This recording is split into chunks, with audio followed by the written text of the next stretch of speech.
welcome you all for the 90th anniversary commemorative conference of the Holodomor.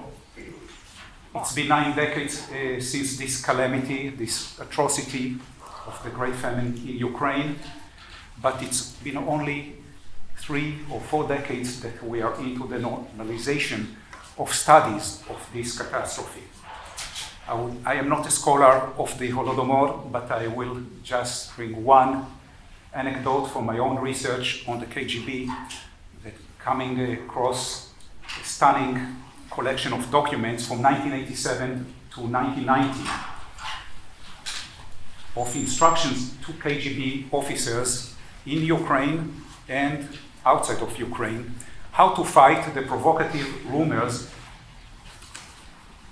propagated by scholars in the West, Ukrainian nationalists, and Western intelligence services about the so-called Great Famine, Holodomor, in Ukraine in 1932-1933. Lo and behold, few weeks after I came across this collection, I interviewed Yevhen Marchuk, the last deputy chairman of KGB Ukraine and the first chairman of the SBU, the successor of the KGB, and he told me about this collection, which he had to craft. And a few weeks later, as he was sent to the archives by the KGB higher-ups to start digging material about the Holodomor. And for him, like so many others, it was a shock, a revelation that he claimed changed his life.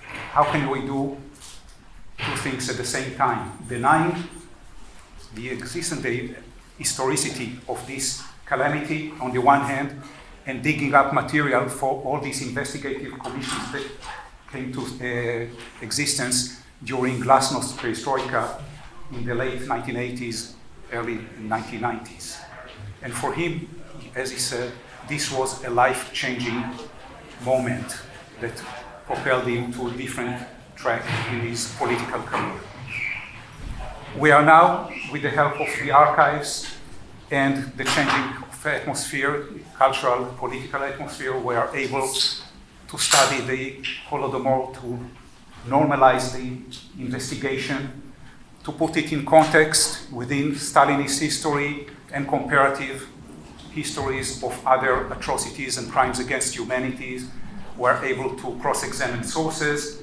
We're able to bring it to on par with other events of the same magnitude, etc.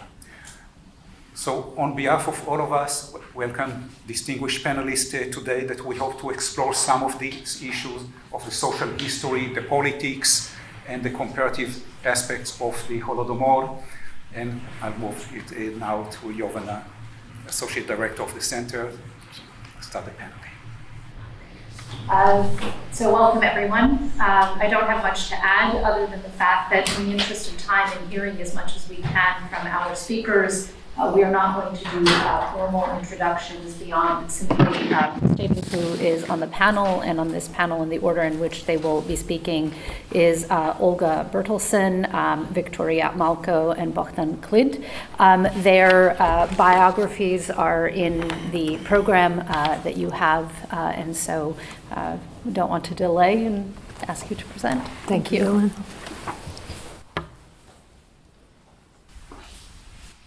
Good afternoon. My name is Olga Bertelsen, and first I would like to thank the organizers for inviting me for this wonderful event.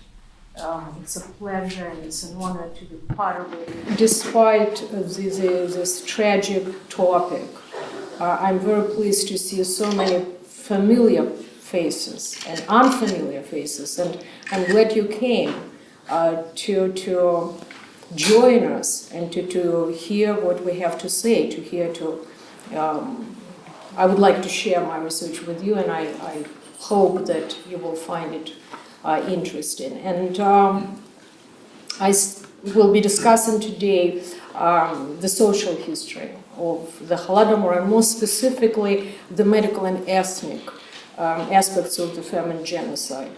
But let me begin with a story that a woman shared with me years ago.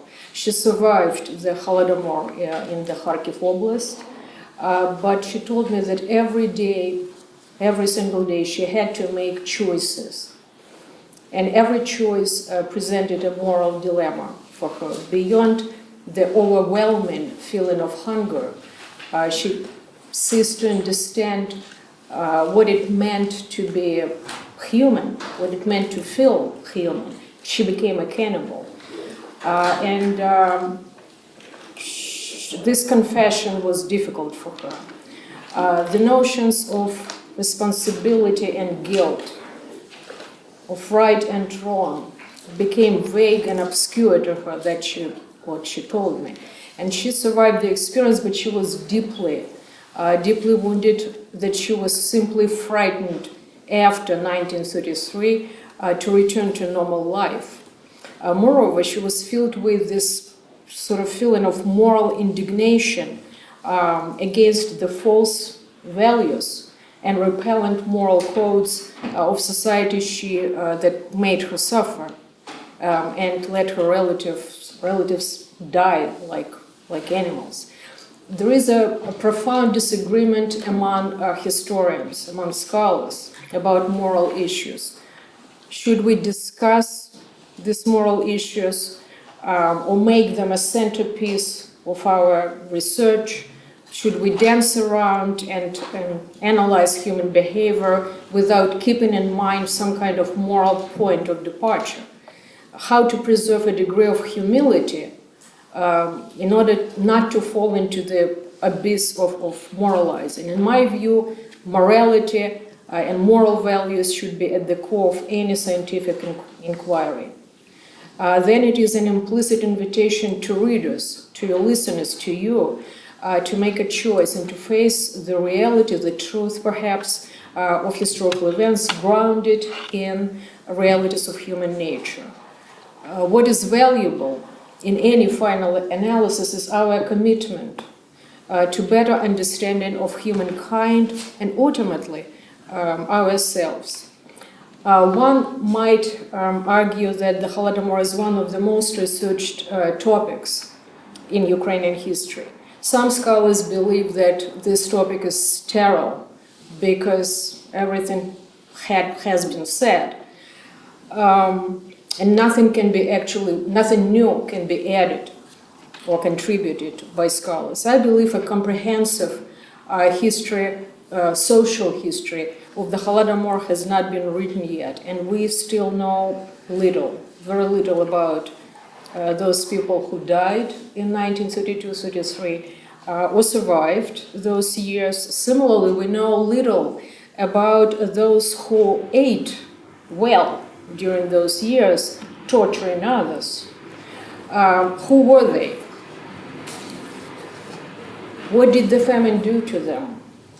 What helped them survive? How did the famine shape their social behavior and psyche?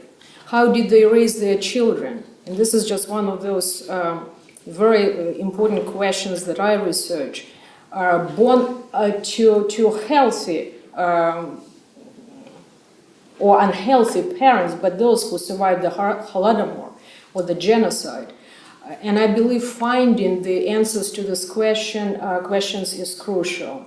For instance, two aspects of the Holodomor remain, from my perspective, under-investigated by the Holodomor scholars. First, the medical aspect of starvation, and second, the ethnic aspect of the tragedy. Something that I research and think about, because we learn a lot about how the Ukrainians suffered during these years. We don't know, or we know little about the Poles, the Germans, the Jews, and many other ethnic groups. Those people who experienced the Holodomor, who were physically located at sites of mass starvation, but we know little about them and their experiences. First, let me share with you some of my findings associated with the medical implications of the Holodomor. Prolonged starvation has a detrimental effect on human behavior, social conduct, mentality, moral values, and human character. At the peak of the Holodomor, people's behavior severely departed from conventional norms to the point of psychotic reactions and abnormal behavior, such as cannibalism, something that I mentioned before. In other words, the distance between the moral and the immoral withered away.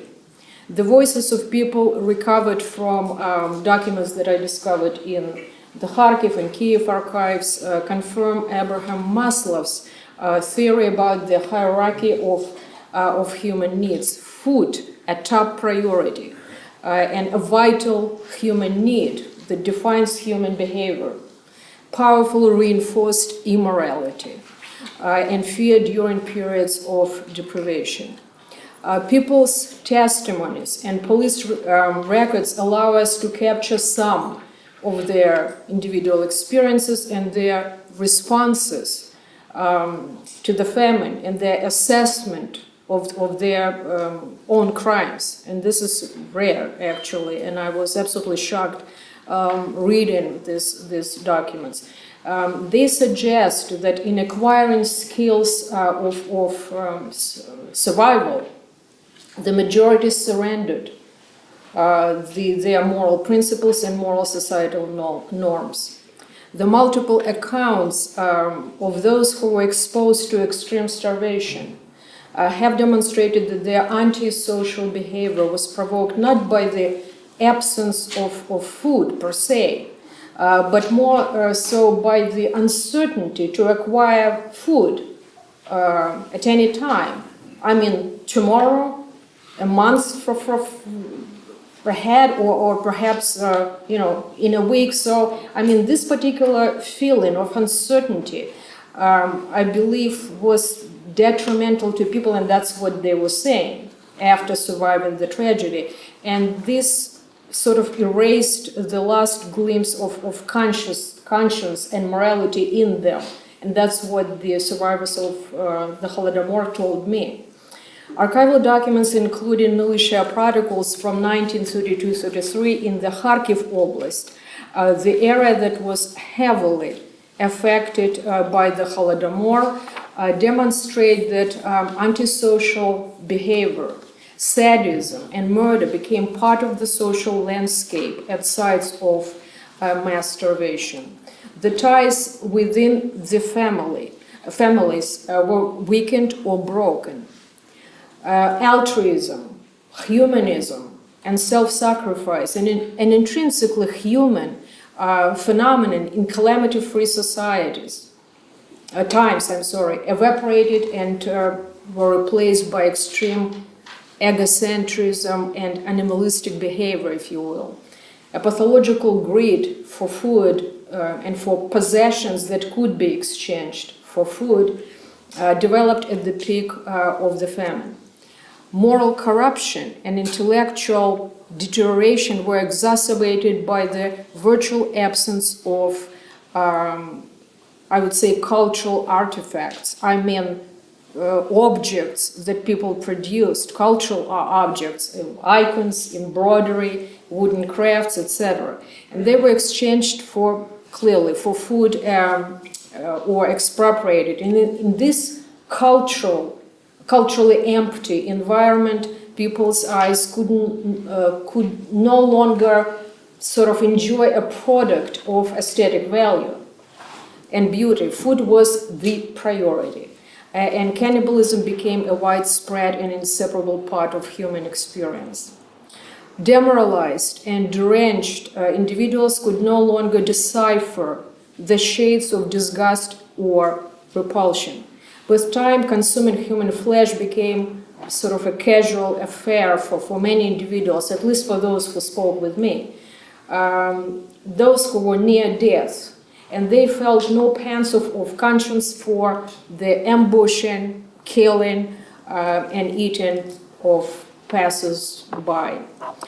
New research attributes people's aggressive behavior, and they were rather aggressive in acquiring food, aggressive behavior at sites of mass starvation to an abnormal concentration of serotonin in the bloodstream. It is stored in blood platelets and is released during agitation and starvation. Serotonin is a chemical that carries messages between our nerve cells in the brain and throughout our bodies. It is responsible for body functions such as mood, cognition, memory, anxiety, depression, aggression, psychosis, and motor activity. That's why sometimes people couldn't walk, because they were weak, and at the same time they couldn't move because of a certain concentration of this particular chemical in their bloodstream.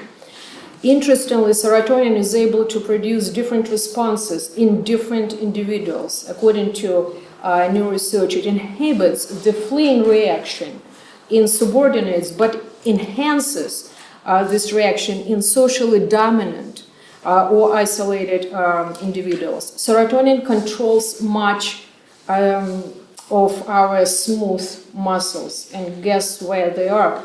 Here, our face. So that's why starving people have a very distinct facial expression.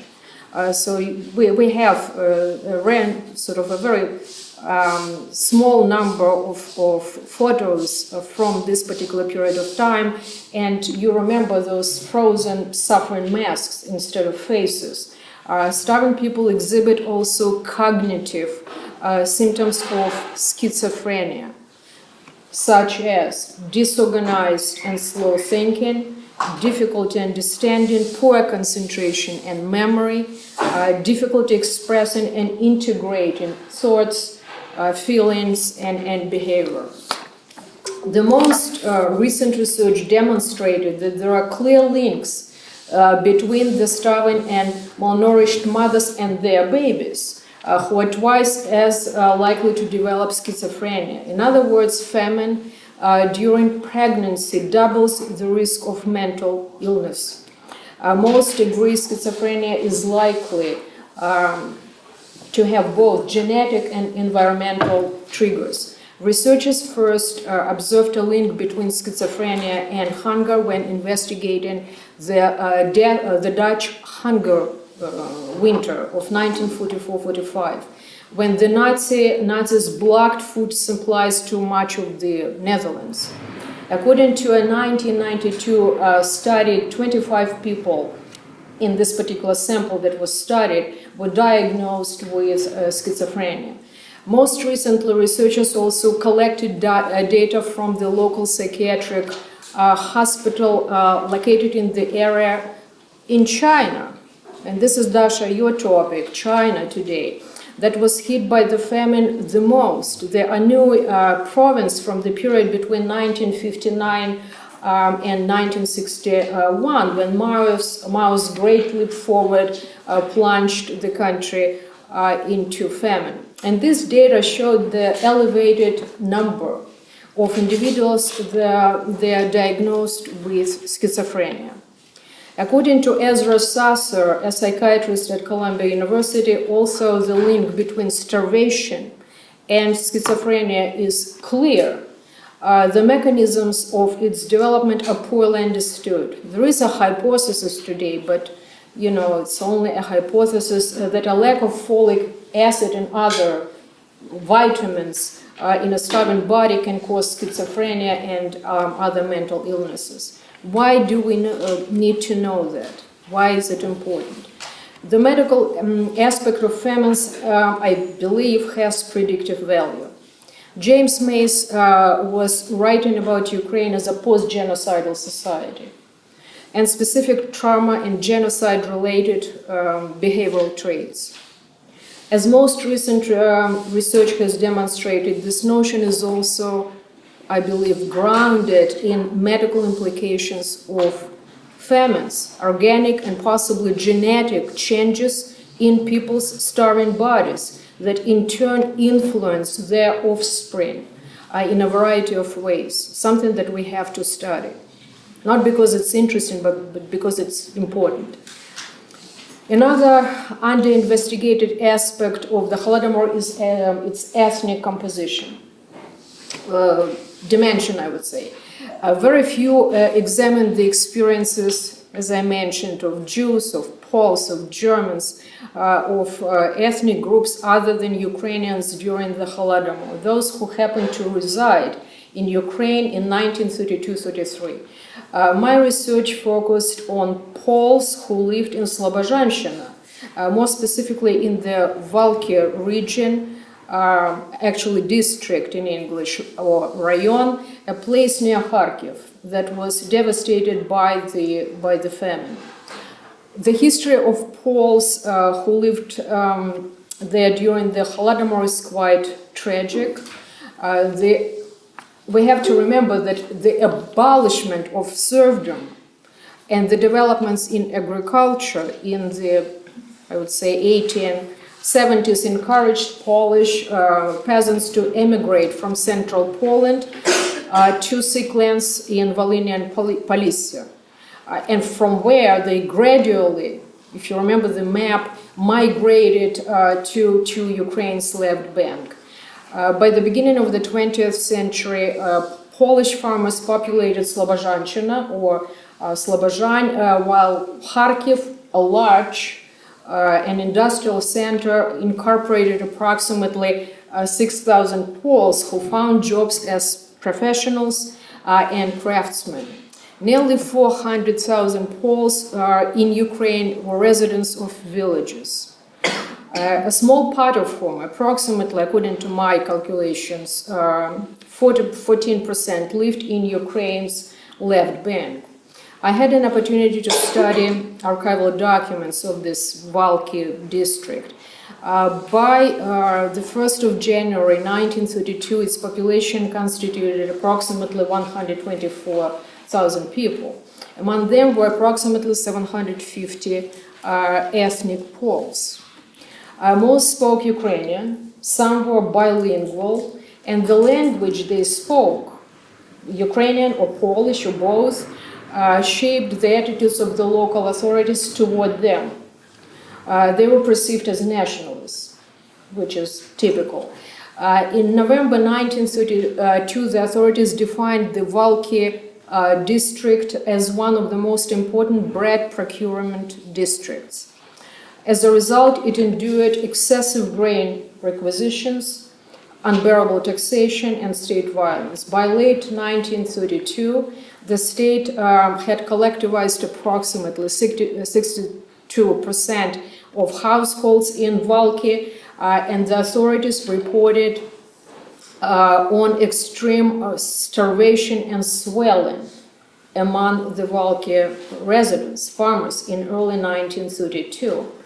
By early 1933, in most villages and collective farms of this particular district, all, and I mean all, sources of food were gone, including horses that died or were slaughtered for food. People began to consume dogs, cats, mice, and hedgehogs to alleviate extreme starvation. People also engaged in necrophagy, right, and cannibalism. Many Poles resided in the territory of the Cheremushnyanska Sільрада in a small village or hutor in Ukrainian called Polsha. It was founded by Polish refugees, the Malkovsky family, in the second part of the 19th century. This hutor was part of the collective farm named after Valery Chkalov. By the early 1930s, there were only a few dozens of households in Polsha. Only half of its Polish residents survived the Holodomor, and I would like you to sort of to keep this number in mind for those who would like to perhaps to extrapolate and to see this number in a larger context. Okay, 50% of these villages died at the peak of the famine. I had a unique opportunity to talk with Charles Zaremba, who was born in Valky. He survived the deaths of his parents and 6 siblings in 1933. He was placed in the Valky orphanage and saw daily how children were dying there. Decades after the tragedy, Zaremba learned about his ethnic and family background, claiming that he was indebted to Ukrainian teachers who did not let him die. And Victoria Malko is an expert today who joined us today. And if you want to ask her some questions about how teachers reacted to the famine, she is the person to ask. So he told me that, and it's a quotation. As an adult, I read books on the origin of Slavic and Polish names and realized that I was a Pole who happened to be born in the wrong place at the wrong time. I watched my parents die from hunger. I almost do not remember them. But the sorrow of my loss will never leave me until I die. The ethnic Pole and resident of the village of Shalutkovo, another Pole, Dmytro Sosnovsky, who was 7 years old in 1932, remembered that by early 1933 it was problematic to find and catch any living creature in the village. His fellow peasants who had leather boots cut them into little pieces and boiled them, consuming this soup as food. The Sosnovsky family was fortunate. Dmytro, his parents, and Dmytro's 5 siblings managed to survive the famine because his father worked as a guard at kolgosp horses, collective farm. Dmytro recalled that their neighbors were all swelling.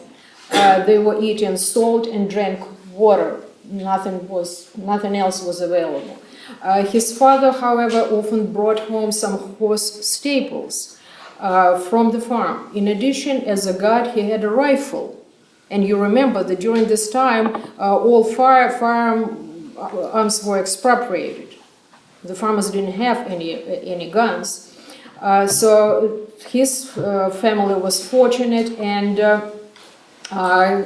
his father had a rifle and hunted small game in the forest far away from their village, because in the village there was no small game, anything, nothing was left.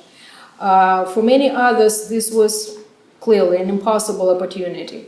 The only source of protein and the only option people had in the spring of 1933 were deceased animals and people.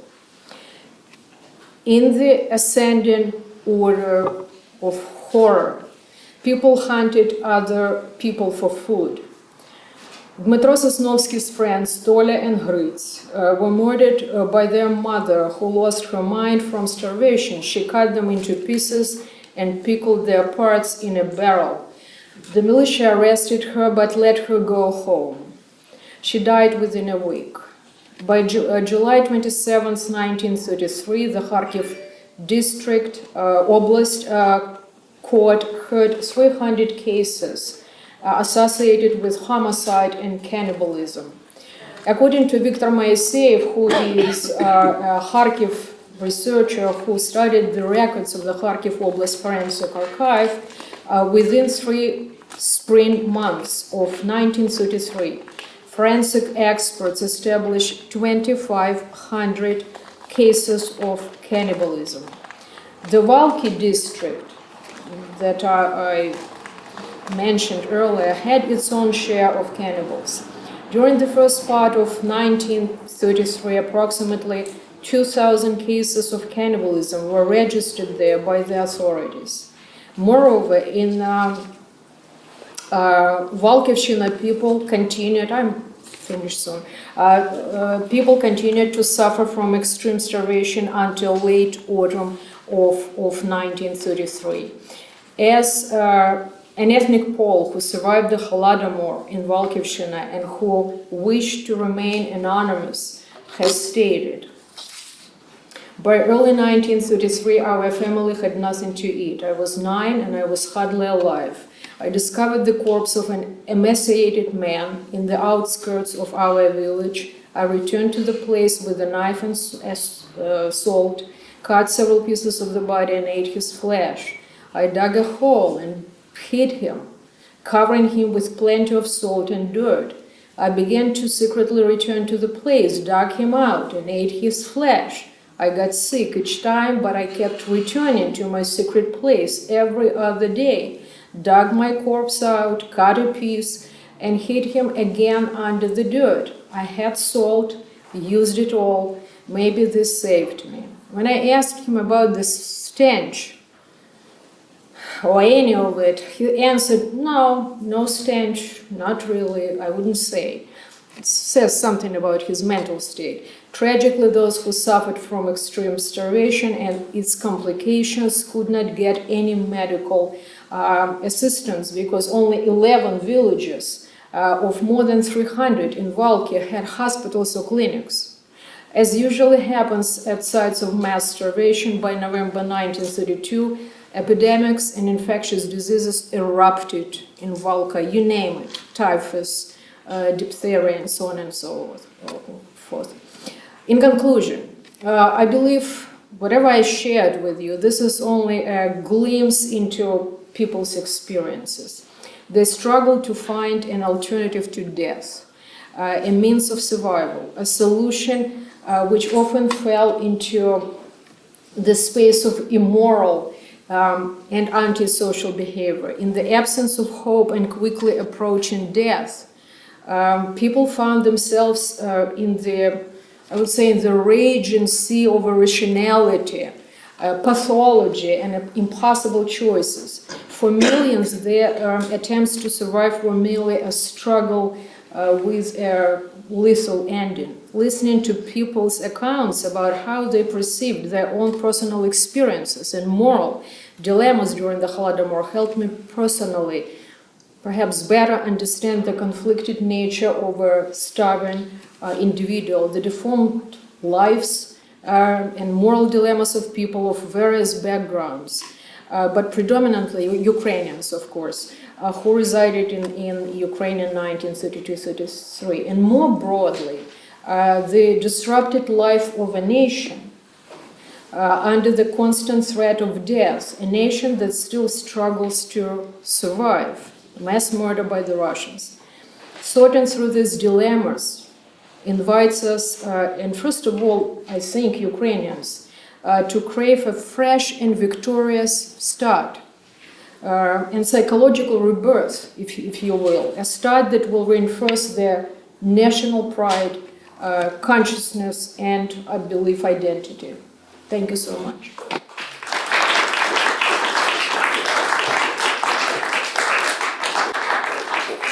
Our next speaker is Victoria Malko from California State University, Fresno, who will speak on the Ukrainian Intelligentsia as the first target of Soviet genocide.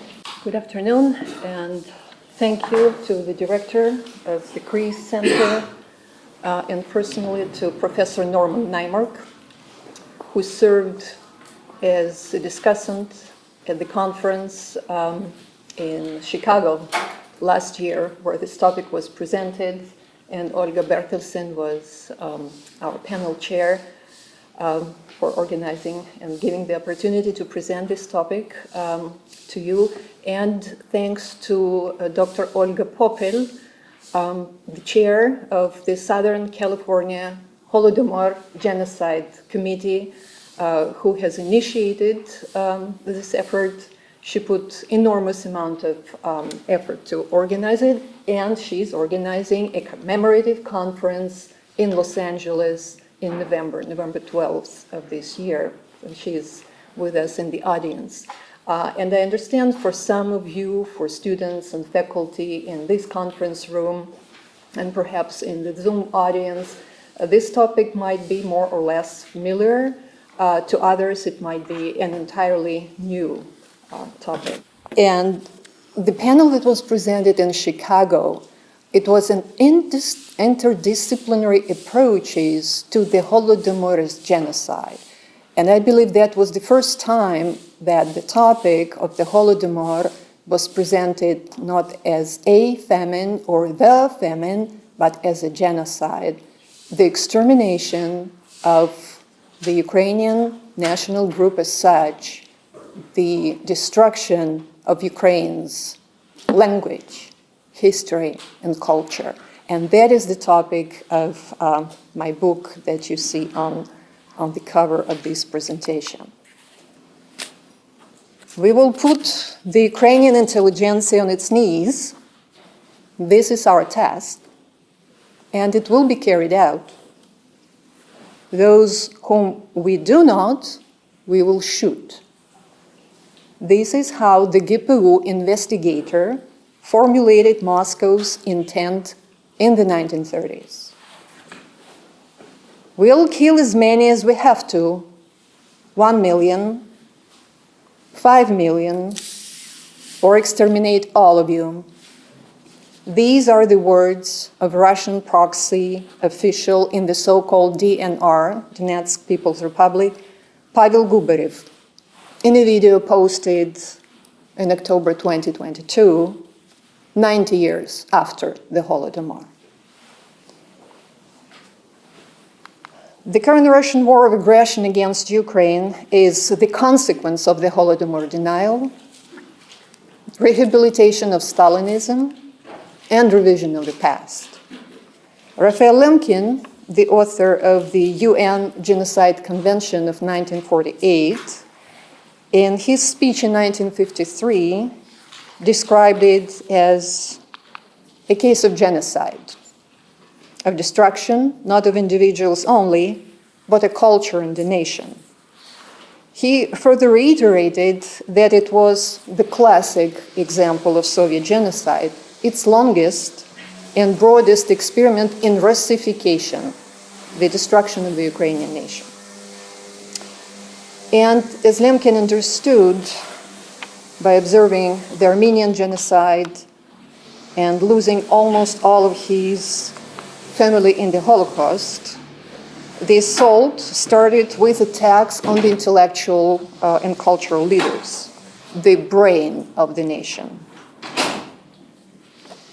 So this was a multi-stage process, and you can see through the steps, the intelligentsia, the brain, had to be exterminated first, and then the body of the nation, the farmers, the grain growers, the clergy.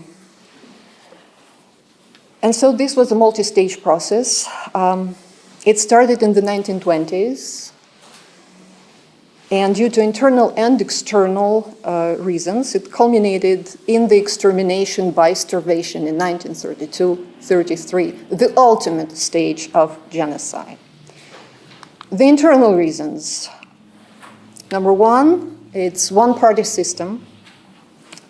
Number two, it's a system of terror that made resistance futile because firearms were confiscated. And number three, mass propaganda that actually covered up the crimes of the regime. So these are all characteristics of totalitarian regime. The external reason was the lack of international support.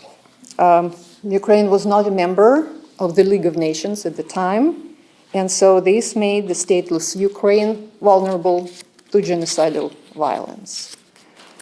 So after victories on the first front, the military, and the second front, the economy, meaning the occupation of Ukraine, then the Red Terror and the famine of 1921-1923, Bolsheviks turned to the third front, the culture.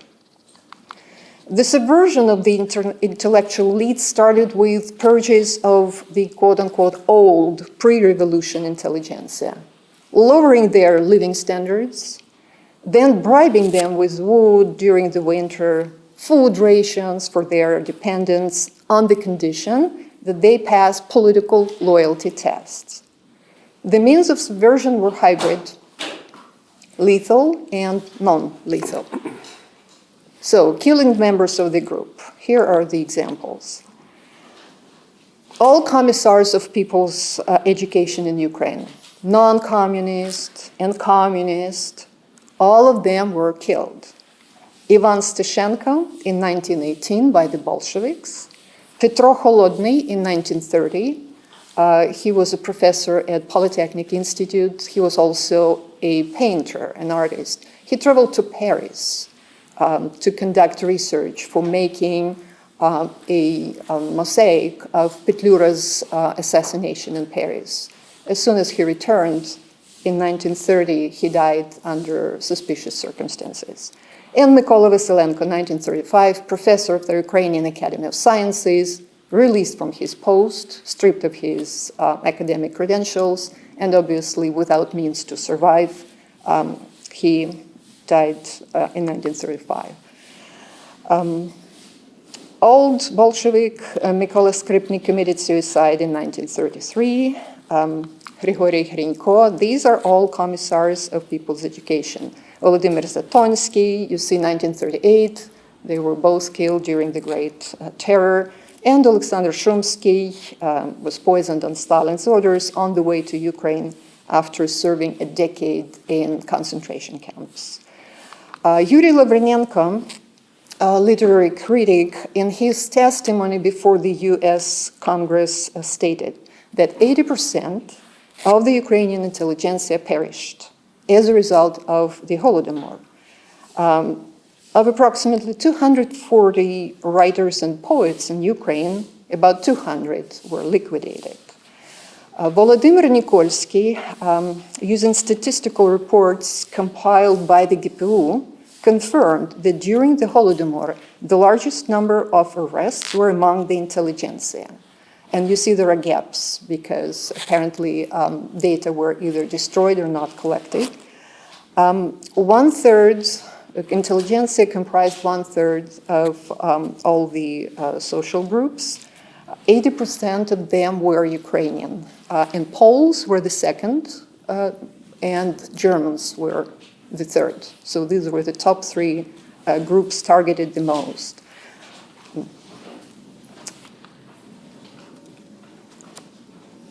In addition to killing members of the group, Bolsheviks used political opponents of the regime as slave labor on construction projects of communism. So political prisoners were used for construction in these so-called corrective labor camps for incorrigible.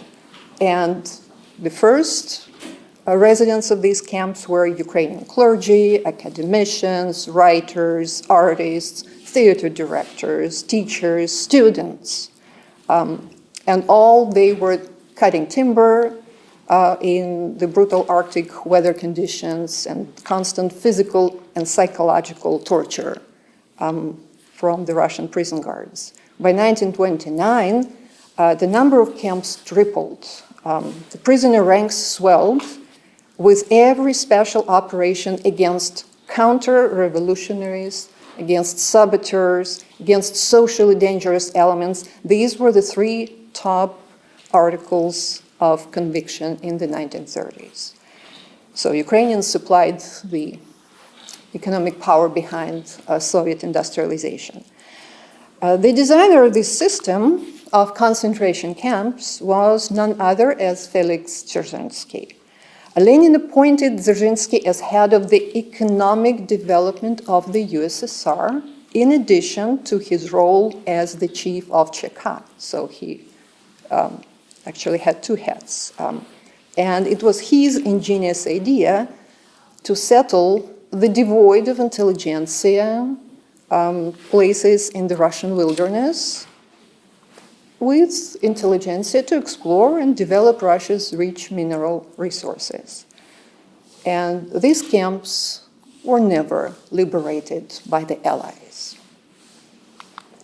Bolsheviks needed to win the Ukrainian intelligentsia on their side because teachers and priests had enormous influence on the minds of the local population.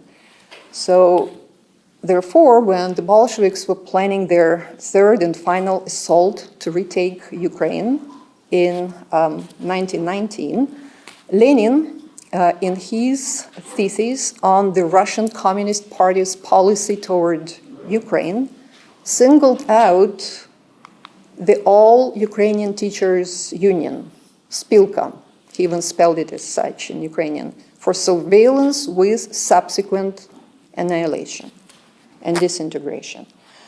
So the All-Ukrainian Teachers Union was liquidated in 1920 pretty soon after the Bolshevik coup. Ukrainian teachers were forced to join a new professional union for educational employees, the Robos, controlled by the party. In 1920, that's the year when Moscow became the headquarters of the Third International, when all cooperative organizations in Ukraine that funded cultural and educational activities, published books, all of them were nationalized, money appropriated, and there were millions on those accounts. Then all political parties were disbanded except one, communist. So teaching obviously became the only outlet for many intellectuals in Ukraine. And Bolshevik non-lethal method to coerce these intellectuals included public literacy, political literacy tests for teachers, frequent conferences, elections to fill job vacancies, overseen by a committee that typically consisted of Communist Party members. And so, in other words, political loyalty to the regime was paramount. Another method of subversion was establishing special departments of agitation and propaganda, known as Agitprop, within the People's Commissariat of Education. The so-called Agitprop included not only Communist Party functionaries, but also a representative of the GPU. And the purpose of these Agitprop departments was to carry out surveillance among the professors, the lecturers of the Institutes of People's Education, the National Academy of Sciences, about their private conversations, their sentiments, their anti-Soviet, especially, sentiments and such. And so for that person, secret agents were created, known as sexots. They were recruited very aggressively to monitor kind of the atmosphere in educational institutions. And Yuri Sambers, in his diary, he recorded that even decent people in his own department, where he worked at the Pedagogical Institute, they reported on their colleagues, their friends. No one could trust anyone, but people did it because of the fear of the next call to the GPU office operative. A third method of subjugation was staging show trials. And the show trials started not with the SVU in 1930, but back in 1921, with the trial of the Ukrainian socialist revolutionaries, so-called Borodbists. Notice among the defendants were actually members of the directory of the Ukrainian National Republic, specifically Serhiy Yefremov, that I would like you to notice.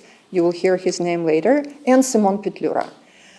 So both worked, again, were associated with the Ukrainian National People's Republic in the 1920s. And so it was Lenin who urged Stalin, saying, "We're not afraid of Wrangel or Denikin, but Petlura is a danger to us." And so Petlura had to be liquidated. So assassination of political leaders. And so the Minister of War and the head of the directory of the UNR was handed a death sentence in 1921. He escaped. He went into exile. He was assassinated 5 years later in 1926 in Paris by a secret security agent on Stalin's instructions. Why? Because on the eve of the assassination, he published a scathing critique of the Ukrainianization policy, the Soviet Ukrainization, in his Trezu periodical, calling Ukrainian communists, quote unquote, conquistadors, and representatives of the occupying regime who train janissaries of the Ukrainian youth. And so a fourth method of dealing with the Ukrainian intelligentsia was instituting this ambiguous policy of Korenizatsiya, rooting of Soviet ideology in Ukraine. So since Ukrainians already spoke Ukrainian, for whom this policy then was indicated, and especially it was introduced after 1923, after the first famine.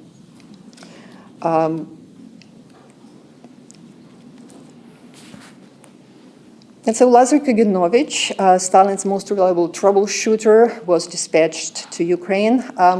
He mastered Ukrainian, and he oversaw the implementation of this policy in Ukraine. And so he, in his writings, he didn't hide the fact that it was a tactical move. So it was not a genuine policy of empowering the Ukrainian culture. On the contrary, and here I will argue in my book and challenge Western concepts proposed by Terry Martin, Ronald Suney, Matthew Polly, and Timothy Snyder, who argue that Ukrainization was an affirmative action policy. But as Olga Bertelsen and Miroslav Shkandriy have clearly demonstrated, the purpose was not sustainability of the Ukrainian culture. The rhetoric behind it disguised the real purpose of removing those who believed in cultural distinctiveness of Ukrainians and especially aspired to nationhood and statehood. So in fact, Olga Bertelsen and Miroslav Shkandriy call this policy clandestine counter-Ukrainization. And so the double bookkeeping is evident here. By January 1926, everybody was required to pass Ukrainian language tests, especially those bureaucrats who worked in Soviet agencies, and many of them were non-Ukrainians. And so on the one hand, all the employees were required to pass the test, and here you see a certificate, right, issued to an accountant. You can see some of the motivational, right, proverbial sort of wisdom. Knowledge of the Ukrainian language is only the first step to complete Ukrainization, things as such. So to get a degree, one had to speak Ukrainian, right, to get a job. But Petlura, writing at this same time, dubbed this Bolshevik Ukrainization policy, quote unquote, catching of Ukrainian souls, because it created an impression that the plunder of Ukraine was not conducted by the occupiers, but by the brothers, quote unquote, who speak our language. So I argue that this counter-Ukrainization was a special operation that started in 1932. It started outside Ukraine first, in the Kuban, the region historically settled by the Ukrainian Cossacks, the Central Black Earth, the Far East, the areas of Ukrainian settlement. All Ukrainian language schools were closed. Ukrainian language books were removed from the libraries, and Ukrainian teachers and cultural leaders were arrested. So the following day, the directive then aimed at Ukraine. And so the cover for this denationalization was the decree on the intensification of the grain procurement campaign. So you notice this double bookkeeping, right? In one decree, you're writing and is expressing your intent to intensify the grain procurement. At the same time, you're closing all the Ukrainian language schools. And so arrests were accompanied by blacklisting, blockades of borders, ban on travel outside of Ukraine. And this applied to the Kuban and to Ukraine, not other regions of the Soviet Union. And although there is no single document that spells out the intent, a series of decrees and secret circulars are evidence of planning to commit genocide. So this is number one, a very important document often overlooked by historians. These are Lenin's theses on the Russian Communist Party's policy toward Ukraine. This is a blueprint for genocide because the classification into us and them starts with this document. Instructions to recruit half of the local population into Soviets to carry out Bolsheviks' policies This illustrates how ordinary people were turned out into perpetrators of the crime. And Stalin, known among his comrades as Second Lenin, implemented these policies a decade later. A secret GPU circular issued in February 1924, soon after the Soviet Union was officially negotiated. It only exists in English translation. I was unable to find an original in the SBU archives, but it was published in diaspora. The names of people who signed it are all on the roll of the GPU, so I verified it the other way. And so if you can see it, it lists all the quote-unquote suspected counter-revolutionaries in Ukraine subject to surveillance with subsequent annihilation. So you see 3 categories, and you see dozens of lists of social categories. Item 10 in the 3rd list includes teachers of the so-called old school, along with professors. So clearly, Petlurists, Nepmans, and the teachers of old school were on the list for extermination. And these preparation classifications started in 1924. In 1926, then specific steps were taken, and the policy was specified in the circular, the GPU circular on Ukrainian separatism. It spelled out goals, forms, and methods of fighting against a tendency to separate Ukraine from Russia. And so 1926 became a turning point. In May, Petlura was assassinated. In August, Metropolitan Vasil Lipkivsky was arrested.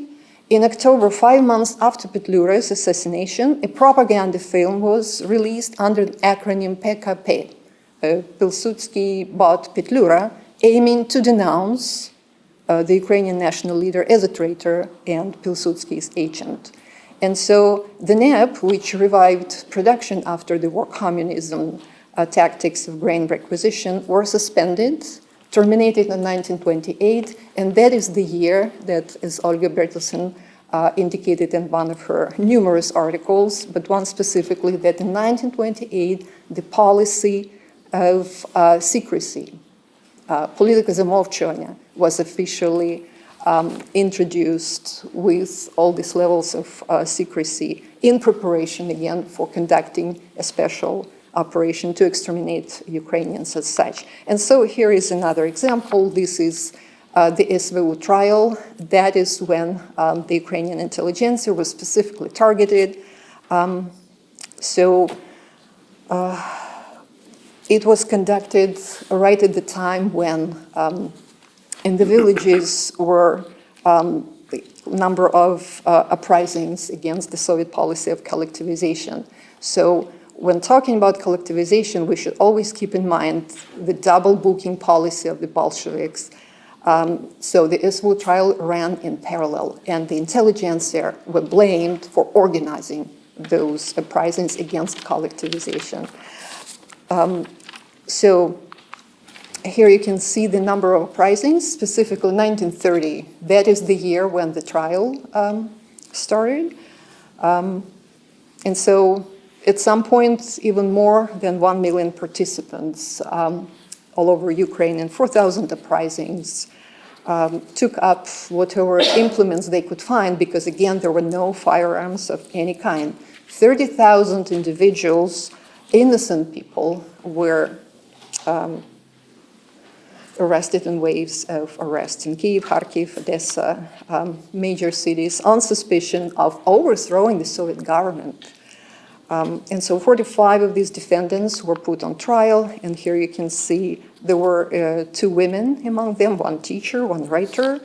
Out of 45, there were a couple of students, and as I looked at in more detail, not just political affiliation, because most of them were not Communist Party members, but more than half were teachers.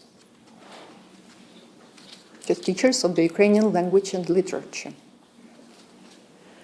And among them was, of course, Sergei Yefremov. He was blamed as the leader of this fictional SVU. So as I pointed out, the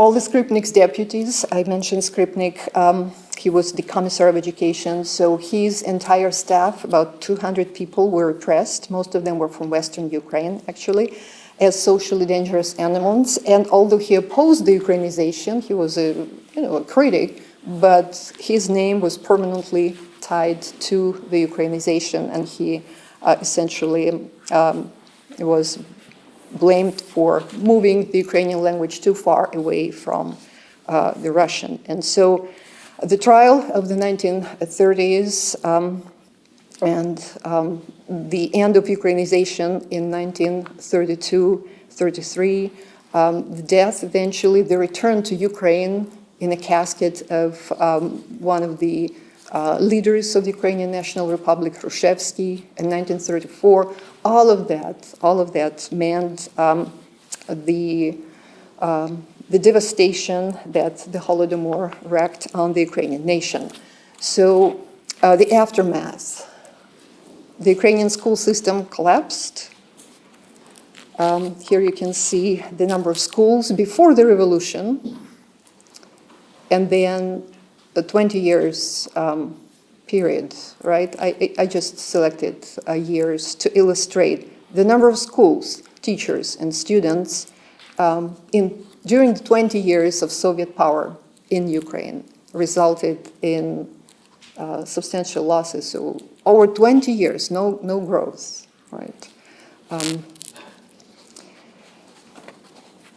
So as a result, in one school year, for example, 1932-33, primary school classrooms missed more than 10,000 teachers.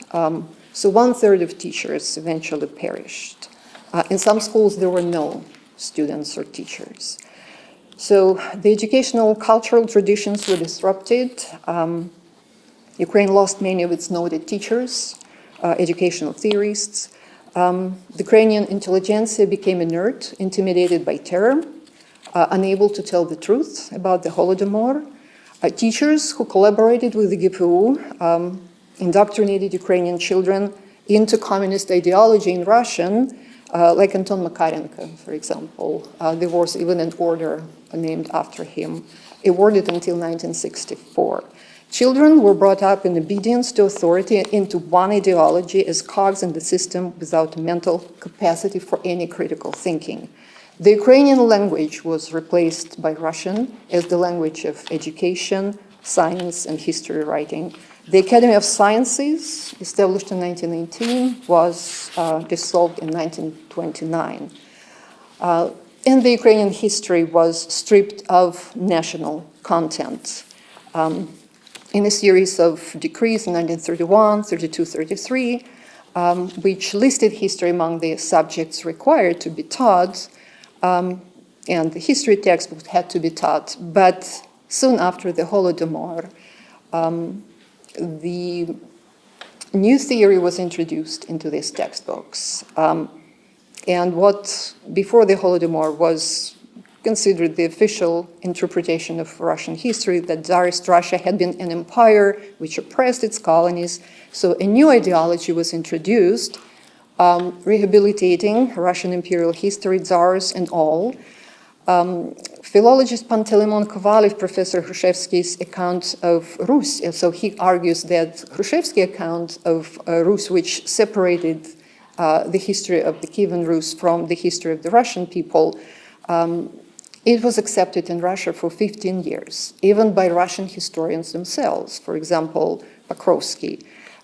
But after the Holodomor, a new theory of quote-unquote unified proto-Russian people was added to the history textbooks. And we see this attempt to rewrite the Ukrainian history again. And teachers who interpreted Shevchenko's Haidamaki as an example of the national liberation struggle could be fired, as was the case with the teacher in Artemivsk, Pastushka, who was denounced and dismissed as the follower of Ukrainian fascists, Hrushevsky, Yefremov, and Hermaise.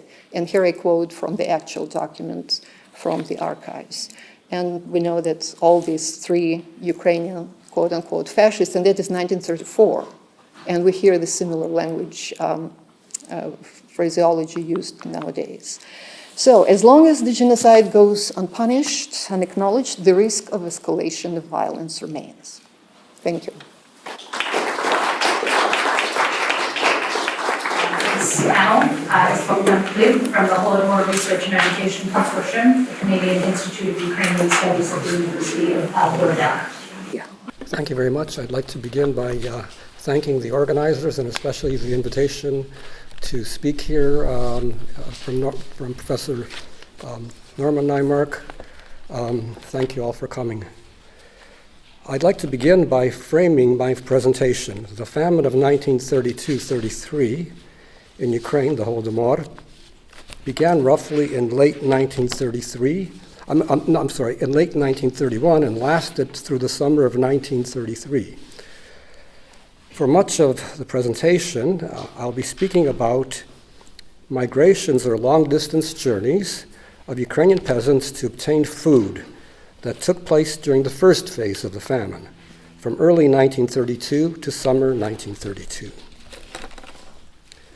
What will be discussed further are some of the specificities related to these migrations. And in famine-stricken areas, people usually leave to areas where they can find food. So the Ukrainian case is not strange, it's just, but we look at the specificities of what took place then. And we will also look at some of the consequences of the migrations. One of the most far-reaching of these was the decision taken by the top Soviet leadership to issue a decree on 22 January 1933 ordering that the borders of Ukraine and Russia's North Caucasus province be closed to peasants from those territories in order to prevent them from going to other parts of the Soviet Union to buy or obtain food and bring it back to their homes and villages. I shall address this decree in further detail toward the end of the presentation. On 10 June 1932, two of Ukraine's top government officials, Grigory Petrovsky and Vlas Chubar, wrote long letters addressed to Joseph Stalin and Vyacheslav Molotov. Here I want to focus on just some of what was revealed in Grigory Petrovsky's letter. Petrovsky was a long-standing member of the Bolshevik Party who occupied the post of Ukraine's head of state. Petrovsky wrote his letter immediately following a working visit to Ukraine's countryside, primarily to the center-eastern part. Here is some of what he wrote. I was in many district villages and saw a considerable part of the countryside engulfed in famine. During meetings at villages, I am yelled at, and women cry, and men sometimes also. At times, the criticism of the situation goes very deep. And here he quotes, supposedly from a peasant woman or a peasant man, why did they create an artificial famine? After all, we had a harvest. Why did they take away the sowing seeds? That did not happen even under the old regime. Why should Ukrainians make treacherous journeys for bread to non-grain producing areas? Why isn't grain brought here? And so on. He writes to Stalin. He continues, because of the general famine, as we know, an elemental migration, he writes literally movement, of the village has occurred to the Dno station, the central Black Earth province, and the North Caucasus. In some cases, 2/3 of all men have left their village in search of food. At the Dno station, grain is 30 to 40 rubles a pud, which is 16.38 kilograms. But here in Ukraine, it is 100 to 140 per pud. Naturally, there is mayhem at the stations and in transport. Speculation for profit is also emerging. Petrovsky's letter is remarkable, and I've only highlighted some of what he said or wrote. For in it, he basically acknowledged that the famine was artificial and that the Communist Party was responsible for it. In the slide, I've reproduced some of the questions found in Petrovsky's letter, and have altered other passages from the letter and put them in the form of questions, sort of as research questions to follow up on. I'll try to answer some of them, but not all. Because of the mass exodus of the peasants for grain in early 1932, accounts of the mass exodus of peasants for grain in early 1932, most traveling north, can be found in various sources, such as memoirs, testimonies, and official Soviet documents. In the excerpt shown on the top left-hand corner, the writer from an area not far from Belgorod, which is near the border of Ukraine, northeast of Kharkiv, describes caravans of hungry peasants, probably in horse-drawn carts, trying to barter their household goods for bread. He writes, when asked why they are hungering, they reply, the harvest was good, but Soviet power was procuring our bread to the point, was assigning its plans and tasks to the point until we were left without a pound of bread. When we talk about procurements, what we really mean here are obligatory deliveries of certain established quantities of grain to the state. When asked who was responsible for this, they reply, Soviet authorities, they took grain from us to the last kernel, condemning us to starvation and penury, worse than under serfdom. The excerpt shown below is from a report by Mykola Demchenko, head of Kyiv Province's Communist Party organization, following a working visit to villages in the province, reporting that that many men had left their villages to obtain grain. Demchenko writes that the train station Dno is specifically mentioned in his letter as a destination.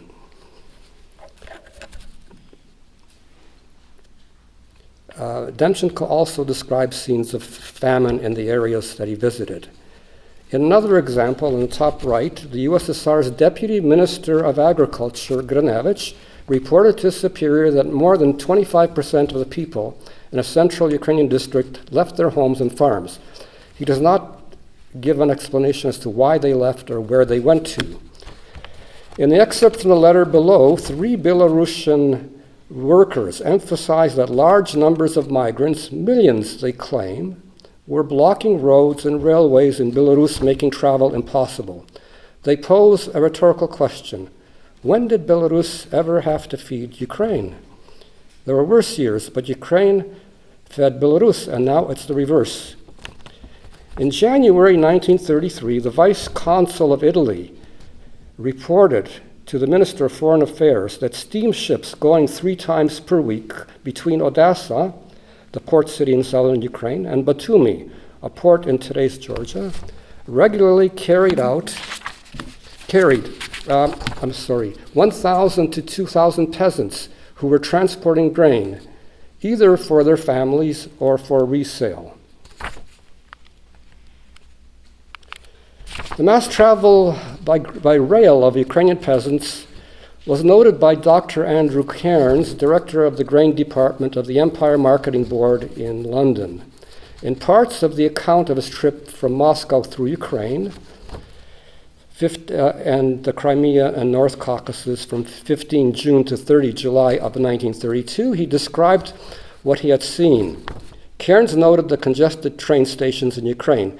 Quote, every station had its crowd from scores to several hundred, depending on the size of the town, of rag-clad hungry peasants, some begging for food, for bread, many waiting, mostly in vain, for tickets, many climbing onto the steps or joining the crowds on the roof of each car, all filthy and miserable and not a trace of a smile anywhere. In a July 1932 issue of the Menshevik Russian emigre journal Socialistichny Vestnik, a traveler who had just returned from Odessa wrote, The food situation in Ukraine, and here I'm quoting, is beyond description. A veritable migration of peoples is taking place on the railway lines. I cannot vouch for the figures, but knowledgeable people say that almost 3 million people are on wheels.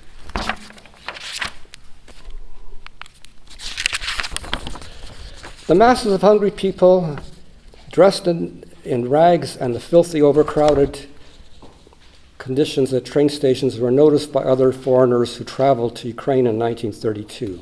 American world traveler and author Carbeth Wells, who traveled through Ukraine from northwest Russia in July 1932, wrote, "The extraordinary thing was the farther we penetrated into the Ukraine, which used to be the granary of Russia, the less food there was and the more starvation to be seen on every side." In the slide, I've included an excerpt from his spouse's diary in which she wrote down her impressions after arriving at a train station in Ukraine, at the bottom right-hand corner. Mendel Osherovitz, a journalist for the Yiddish language newspaper Forward, who visited his family in Ukraine in early 1932, also described the overcrowded and filthy train cars filled with peasants clad in rags in which he traveled in March, as well as the Kharkiv train station. When he asked peasants in the train car he was traveling where they were going, all of them gave the same answer. "For bread," they replied. And here I quote again, "This was so very strange. From Ukraine, from the bread basket of the country, peasants and agricultural workers were going hundreds of miles by train to distant cities for bread." The photo on the screen is from a book of photos by James Abbey, I Photographed Russia, published in 1934 near the Kharkiv train station. I have to go on, I'm sorry. The Wienerberger photos that we see are of Ukrainian peasants, well, not only of Ukrainian peasants, but let me rephrase that. Ukrainian peasants also, in addition to going to other parts of the Soviet Union, flocked to Ukraine cities in 1932, hoping to obtain bread at the bazaars or at the commercial stores in cities. Most urban residents in cities were issued ration cards, which allowed them to buy bread at very highly subsidized prices, and commercial stores also sold bread freely, but at higher prices. And then the highest prices for bread was at the bazaars. The photos from the Wienerberger collection show lineups for bread outside a Kharkiv commercial store. Slide 8 shows peasants leaving their village for the city in search of food. The other photo shows a scene labeled illicit trading in food. Peasants and collective farmers could sell grain at bazaars, but were not supposed to until after the grain collection target, or the quota, had been reached in the entire province that they lived in. So technically, if you sold grain at the bazaar before the plan was fulfilled, this was illegal. As Ukraine was in the grips of famine, there was a severe deficit of grain and other food. Prices for grain at the bazaars in Ukraine, because of this, were extremely high.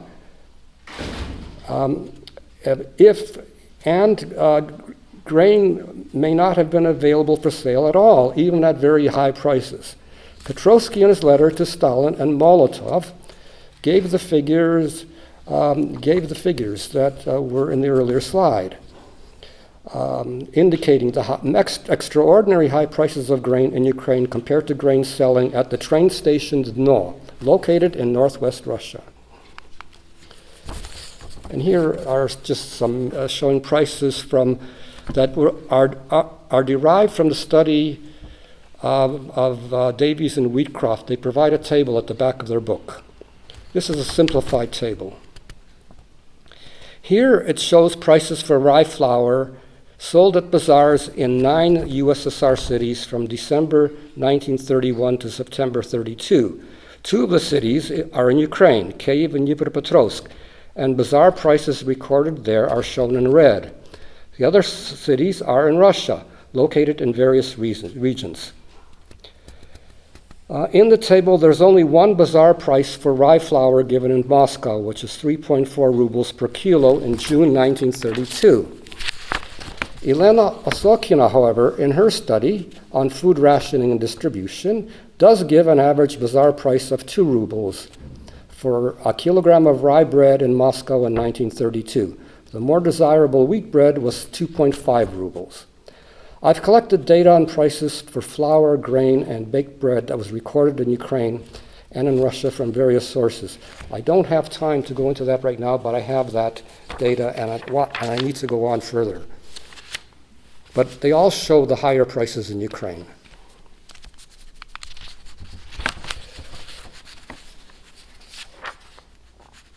The next slide, we're going back to December 1931, and here we're looking at the causes of the famine and why it was so severe in Ukraine. This slide and the next focus on a Kremlin intervention in Ukraine that took place during the early stage of the famine and the consequences of that intervention. What I'm referring to is the Kremlin Politburo sending Vyacheslav Molotov, who was the head of government of the Soviet Union, to the Ukrainian capital and a member of the highest-ranking decision-making body, the Politburo, to Ukraine, where a meeting of Ukraine's leading communist officials, the Politburo of the Ukrainian Party, was convened on December 28-29. In short, Molotov at the meeting pressured the Ukrainian Politburo into adopting a resolution to intensify efforts to collect more grain and to meet the grain procurement target that had been assigned Ukraine by the end of January 1932.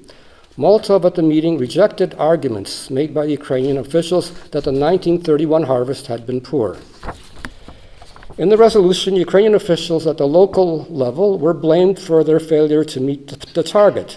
The resolution also mentioned the need to introduce quote-unquote new methods in collecting grain. In a separate decision, the Politburo decided to ship north in January almost 200,000 tons of wheat. This was a considerable amount of grain, probably over and above what had been agreed to in planning for the year, and therefore required a special authorization by the Politburo, Ukrainian Politburo, that is. It seems that one of the aims of Molotov's mission was to secure Ukraine's agreement, or to pressure the Politburo into delivering the grain. Another decision was to organize quote-unquote instructional meetings for those responsible for collecting grain in the localities, the plenipotentiaries. 250 such officials were summoned to Kharkiv to attend such a meeting on 2 January of 1932. We shall see further what that meant. Following the Politburo meeting, Molotov visited locales in the countryside, following which local officials were dismissed for carrying out poorly grain collections.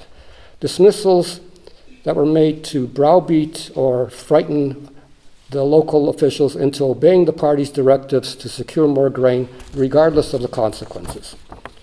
What the Kharkiv instructional meeting may have looked like can be inferred from a published telegram from a local official, Dmitro Mikhayenko, to Molotov of 1 January 1932. In the telegram, he reports that the city of Zinoviesk in central Ukraine, now Kropivnitsky, the party organization to which he belonged, passed a resolution on 31 December based on the 29 December Ukrainian Politburo resolution and the directives given by Molotov at a meeting of activists from the districts, who had been, without a doubt, assigned to collect grain in that district. Among the directives given was the authorization to confiscate or take seed grain from collective farms to meet the grain collection quota. Grain collection amounts in the wake of Molotov's visit are shown on the last point of the slide.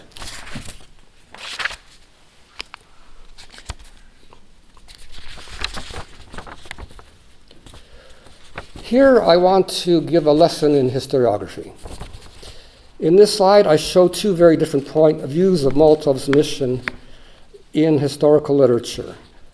On the left, are some points made in a study, The Years of Hunger by Davies and Wheatcroft, a very well-known book.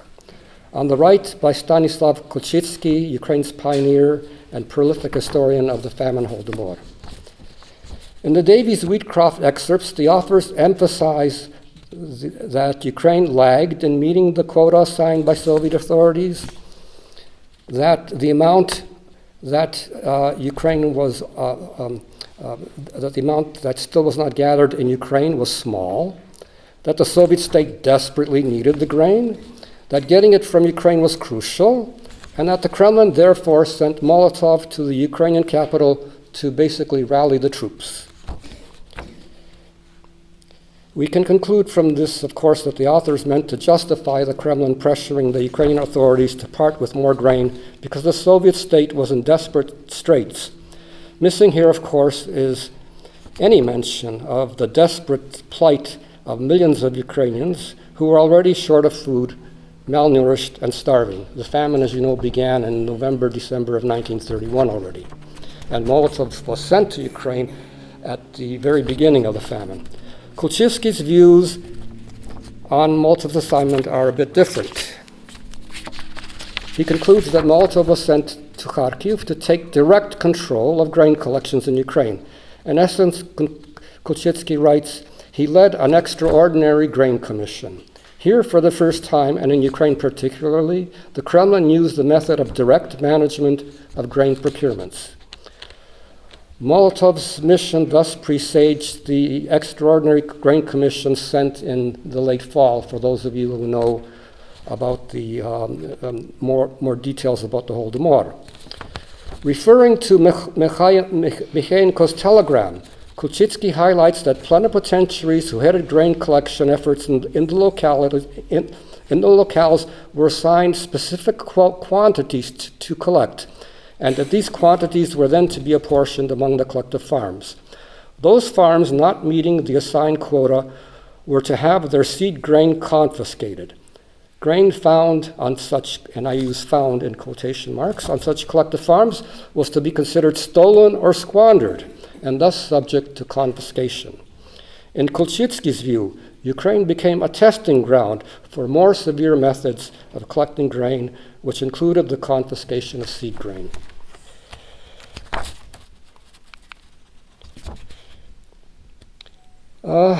I'd like to proceed now to the most significant consequence of the extraordinary mass migration of Ukrainian peasants for grain. The fact that they were able to travel to these distant places to get food probably saved hundreds of thousands, if not millions of lives in 1932. The issuance of the decree of 22 January 1933, in its effect, prevented in 1933 starving peasants from Ukraine and the North Caucasus from leaving the Republic or the North Caucasus province to buy, beg, or barter for grain or bread. This helps explain why so many died in 1933. On the slide, I mentioned Petrovsky's letter of 10 June to Stalin and Molotov, in which he informed the addressees of the elemental migration of the village in search of grain and bread. About a week later, Stalin wrote to his confidants, Molotov and Kaganovich, that several tens of thousands of Ukraine's collective farmers were still traveling throughout the western part of the USSR looking for grain and bread, quote, complaining and whining, unquote. And in the process, destabilizing the collective farm system. An excerpt from the decree shows similar language found in Stalin's letter. The right side of the screen gives an excerpt from a report by Beletsky, the security services chief in Ukraine, with estimates of the number of peasants on the move from 74 districts of Ukraine. That's about 1/7 of the number of districts existing at the time. Below this is an excerpt from a report to Stalin and Molotov from the USSR security chief Yagoda, reporting on a number of people detained who were trying to leave Ukraine and the North Caucasus for food within the first 10-day period following the issuance of the 22 January decree. Below this is a comment or assessment of the impact of the decree. And finally, a last point, that the 22 January decree is a key document in assessing or in the conclusion that the Holodomor indeed can be viewed or treated as genocide. Why was the food situation so acute in Ukraine? How did they, as Petrovsky wrote in his 10 June letter, create an artificial famine, triggering the migration of the village in search of food? The short answer is that Ukraine was assigned an obligatory grain delivery target of 7.7 million tons from its 1931 harvest, equal to the amount collected the previous year when the harvest was 23 million tons. The 1931 harvest was quite a bit poorer, somewhere between 17.8 and as low as 13.85 million tons. I'll speak to that if someone's interested. If you take more grain than is needed for consumption, and grain was the main component of a peasant's diet, you create a shortage and famine. The severity of the famine was intensified in early 1932 following Malko's mission to Ukraine. His specific purpose to extract grain from a country already in the grips of famine. Despite famine conditions, grain collections continued into March 30, 1932. The collections included taking seed grain, so many of the collective farms were short of seed, most farmers hungry or starving at the cusp of the sowing season. According to Ukrainian demographers, 245,000 people died of starvation in Ukraine in 1932. A quick calculation shows that just the amount of wheat authorized in the 29 December 1931 resolution to ship north could have provided approximately 500 grams of flour per day for 750,000 people for 1 year. When baked to make bread, that can supply about 1,700, 1,800 calories, I think. The amount of grain procured in January, 400,000 tons, would have provided for twice as much. My last slide. In early 1932, and definitely by March, as can be seen from the table shown on slide 9, the shortage of grain and high demand produced fantastic prices in Ukraine. The generally lower prices in Russia, Belarus, the Transcaucasus region indicated a greater availability of grain and lower demand there. Although there was a shortage and prices had risen in Russia, the overall situation was much better there, especially in Moscow and other privileged cities and industrial areas. The distortion in prices should have been prices should have been much lower in Ukraine, a grain-producing region, was caused by the Soviet state's policies. It was made possible because the Soviet state by this time had succeeded in establishing indirect control over the production through the establishment of the collective farm system and direct control over most of the supply and distribution of grain and food. In the process of establishing control over the supply and the distribution of grain and bread, it became a near monopolist, suppressing the private market and the marketing of grain through prohibitions, restrictions on trade and the sale of grain, and the establishment of state entities to collect, store, and distribute grain and other food. Privileged cities, Moscow, Leningrad, industrial centers, were better supplied.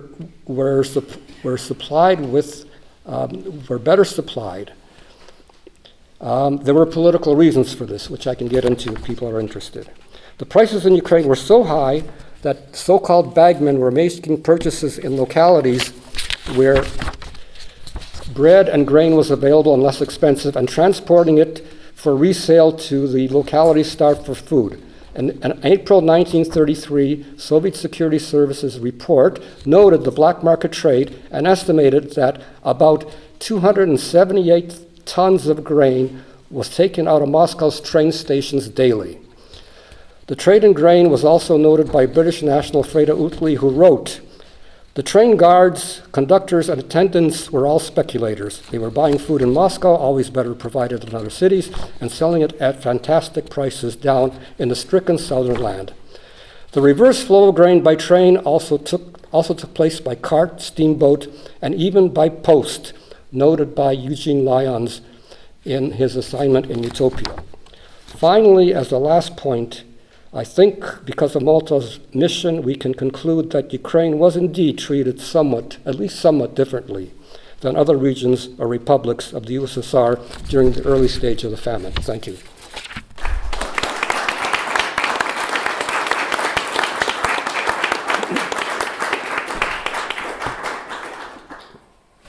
So thank you to all of our presenters for their excellent and fascinating presentations, and also for staying within the allotted time, because that means that we now have ample time for questions. So there will be a microphone passed around. Please just raise your hand and wait to be recognized. And we are also on Zoom, so we may have some questions coming in from Zoom as well.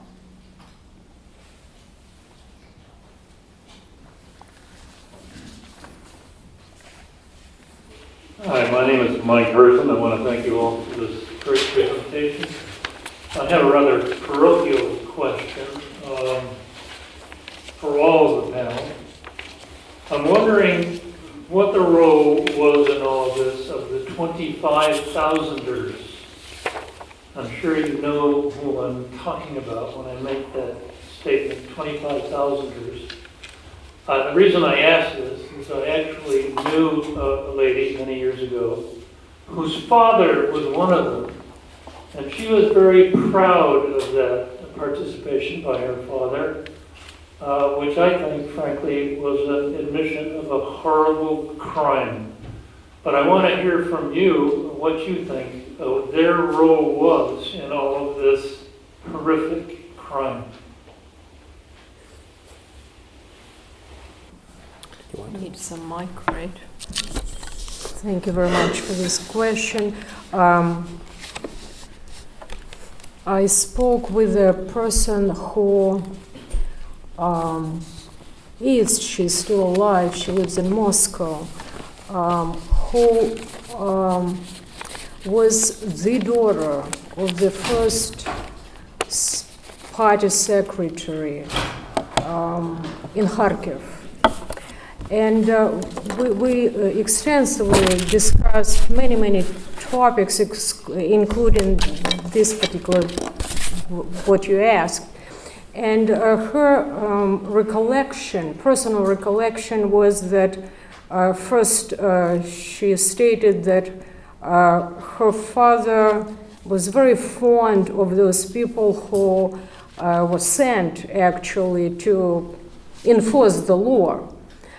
And then my second question to her was, he survived, of course, the purge, and he lived a very nice life. And my second question to her was, what about your father? He learned about everything that happened 10, 15 years after. And he knew what was happening. The answer was he was very proud of his achievements. So, clearly they fulfilled the order, but there is always a question of sort of moral responsibility.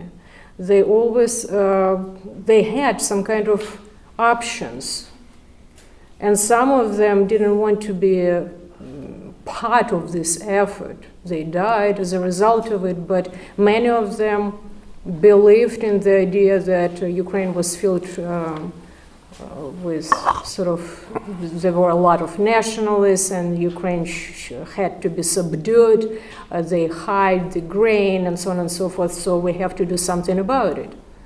And unfortunately, those, from my perspective, on the basis of what I've been reading, the percentage of those people who chose not to be part of this crime is very, very small, unfortunately.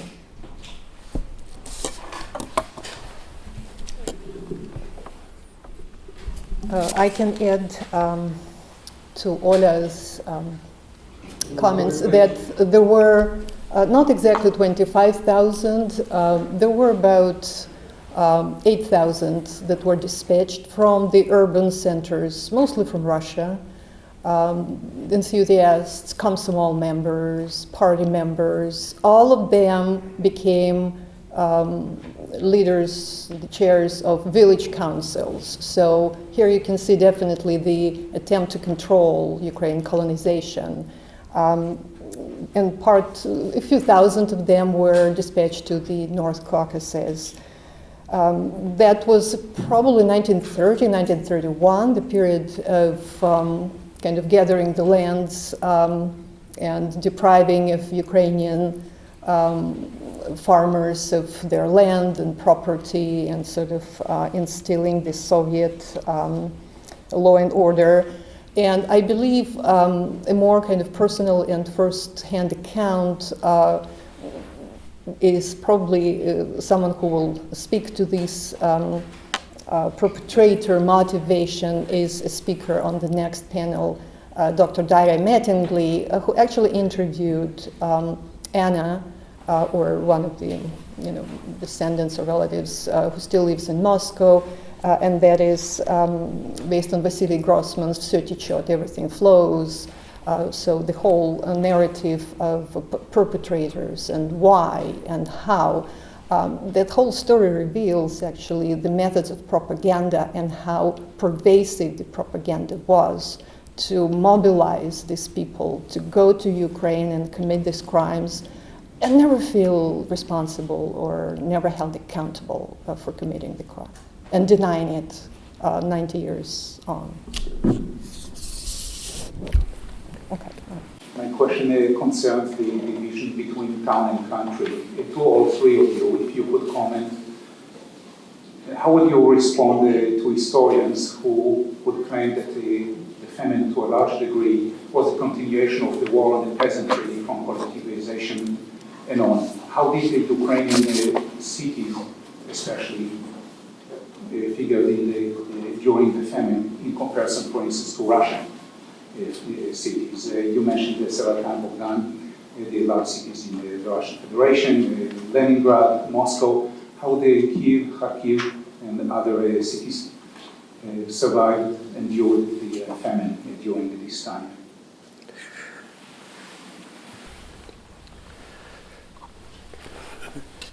You'll have to forgive me, but I'm getting a little hard of hearing, and I'll try to answer what I think you're getting at, the differences between Ukraine and Russia, right? And between the cities and villages. The cities and villages, yeah. Well, the cities were always were better supplied because if you lived in a city, you were eligible to get a ration card and worked in a city. So the ration card entitled you to buy grain or bread and other food at subsidized prices, highly subsidized prices. I think Osokina gives a price of 15 to 25 kopecks for a loaf of bread. And if you want to buy a loaf of bread in a Ukrainian bazaar, you would have to pay, 6, 8, 10 rubles for a loaf. So that's a huge difference. Now, so workers were paid, from what I understand, from what I remember from Wheatcroft Davies, about 5 to 6 rubles average wage per day in 1932. So with that, they were able to buy extra food to supplement their diets because enough wasn't given for them to buy, using the ration cards, right?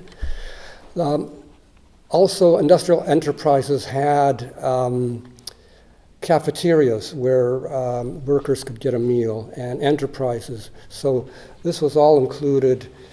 So the cities, and especially the industrial areas, were privileged. The peasants, who constituted 80% of the population, they were supposed to fend on their own, right? If you look at Wheatcroft and Davies' book, again, at the table in the back, you'll see that Ukrainian collective peasants, ironically, were paid less than their Russian counterparts. So how do you explain that? That can be explained because the peasants were paid primarily in kind. So if you take all of the grain from the country, or most of the grain from the country, then what's left for the peasants? And that's how the system of payment worked on the collective farm. First of all, the state gets their share. Then the collective farm has to set aside an amount of grain for seed for the next year. They have to pay for a milling fee. There's a miller's fee. Then there's a fee to pay the machine tractor station if the machine tractor station is providing services. And then whatever's left over goes to the peasants. So if all of the grain is taken, including the seed grain, then there's nothing left for the peasants. So on that table, you'll see that Ukrainian peasants are grossly underpaid. So taking into account the extremely high prices that the peasants are paying, and the fact that they're basically penniless, they have nothing, and in the description that was read, you will see that the travelers observed that the peasants are all dressed in rags, etc., or they're going to Russia in these caravans and selling their belongings. In the document it says barachlo, right?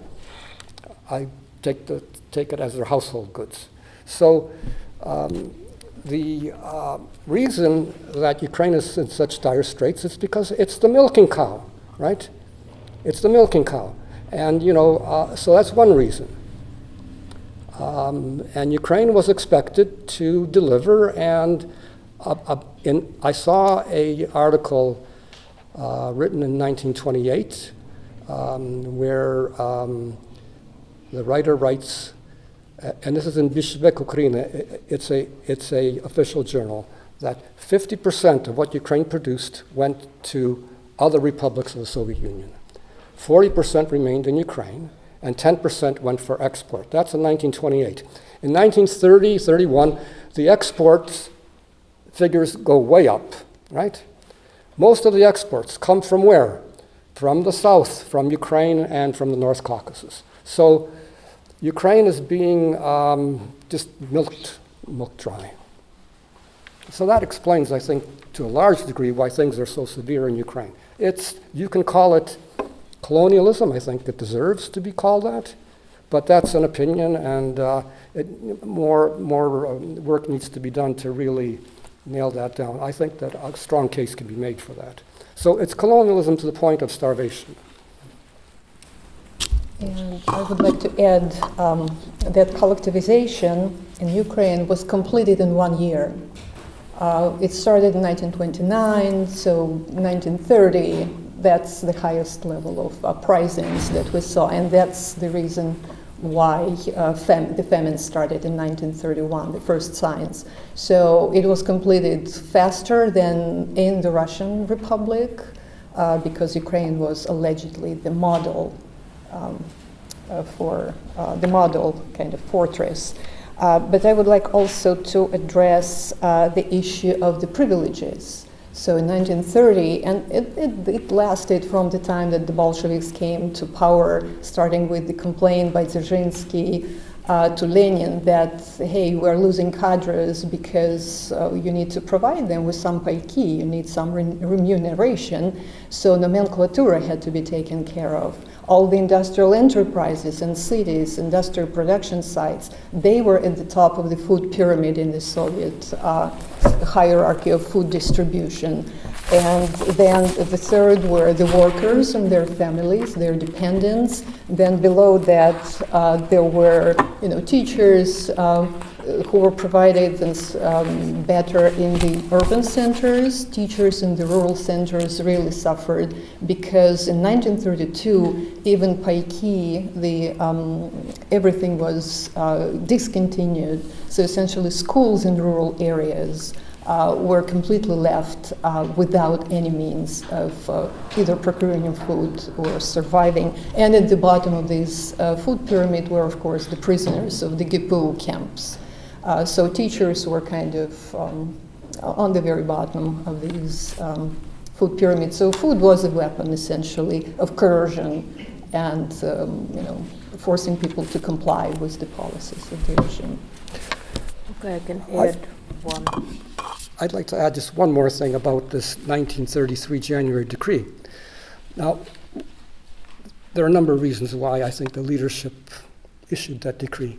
And one of them is they didn't want, Ukrainian peasants going to Moscow, Leningrad, buying and to buy grain and to destabilize the market there, because there was such a high demand, and they didn't want these traders to buy up the grain and or buy up the bread and take it back to Ukraine.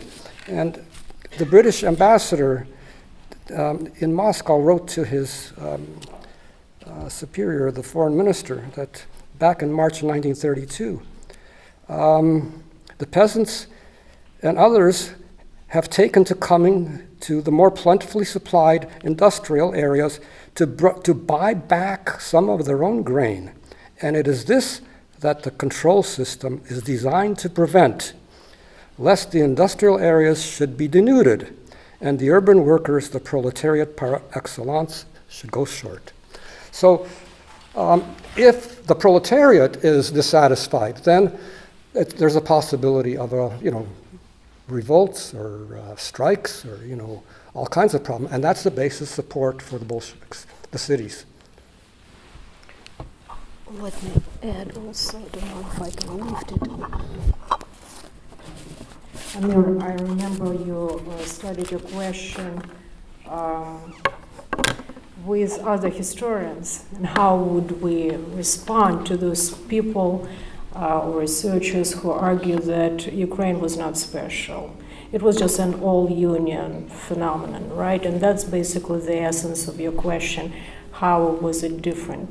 I would invite those researchers and historians who still believe in what they've been saying for years to go to the regional archives, not to rely on their work that they conducted in Moscow archives.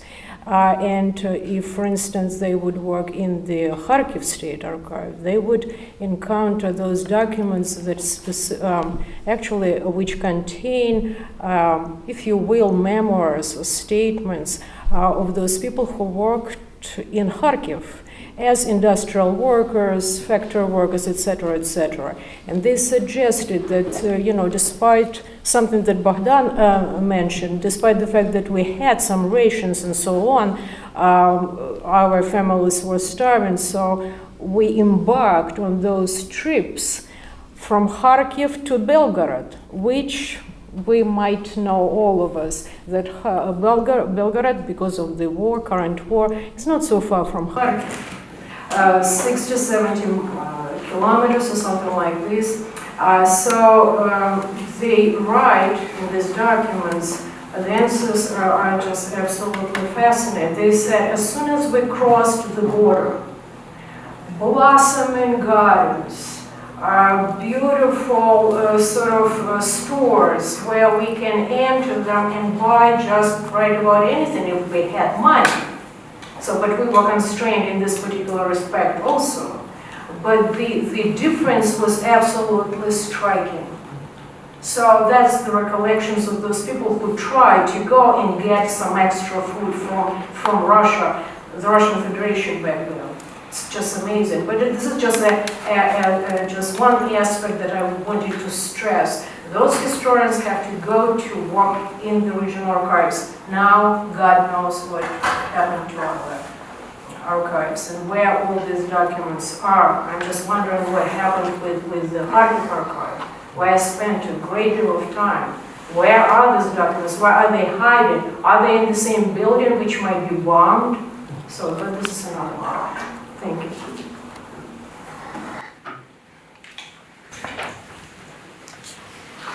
I just want to start my comments by expressing my very deep appreciation to Professor Norman Neymar for bringing together this team of superb experts.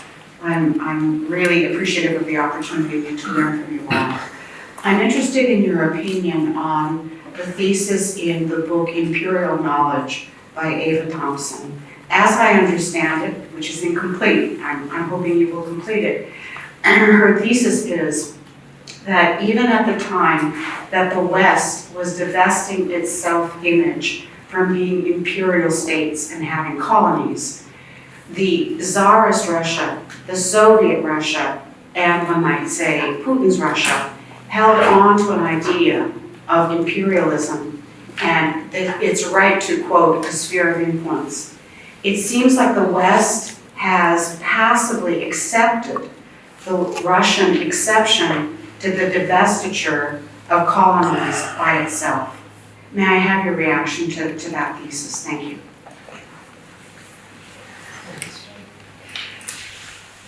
Well, Russia had, I think, two opportunities to de-imperialize in the 20th century. The first was in 1917, and the Bolsheviks took power, and they basically resurrected the empire. And then in 1991, when the Soviet Union fell apart, it also had an opportunity to de-imperialize and democratize at the same time. I mean, I think the two are linked. They have to be linked to one another. That an imperial state is usually not a democratic. So the problem of Imperial Russia, I think, is also tied to the question of the type of government it has, whether it has a representative democracy or some sort of a working democracy. And that's been the real problem, I think, for the Russians. When they face that question and the empire starts to fall apart, then they seem to huddle. And the re-imperialization process begins, which is what I would consider what's happened under Putin, re-imperialization. It started under Yeltsin, but it was really accelerated under Putin. That's the way I see it, roughly.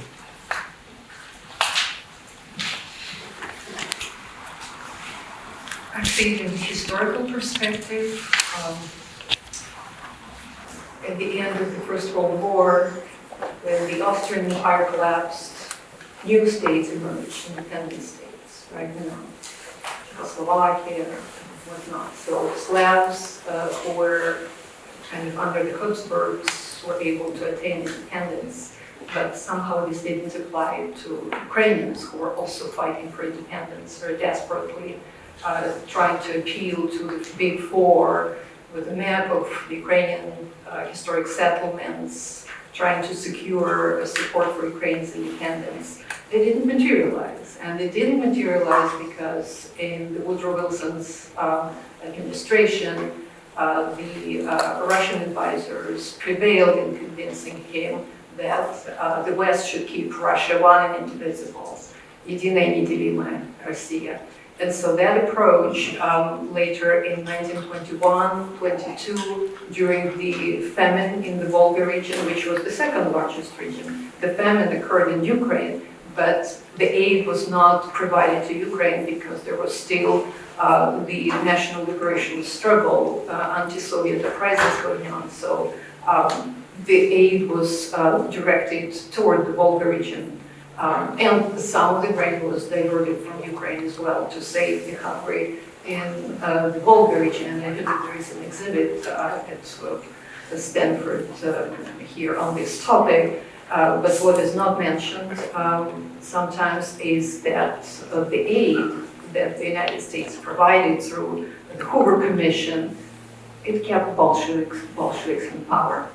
And the Second World War again, compromise with the dictatorial regime to defeat another totalitarian power, resulted in essentially supporting and building the Soviet military-industrial capacity through the land lease that they used to build their own, superior aviation, airplanes, tanks, and things like that, with all the aluminum that was supplied through the land lease. So there was some economic motivation in that, but we have kept, and we have some reckoning to do. Probably the West largely has to probably reassess and understand where this policy toward Russia originated, and if there is no change in the way we approach Russian imperial ambitions, beginning since 18th, 19th, 20th, and now into the 21st century, then what's next?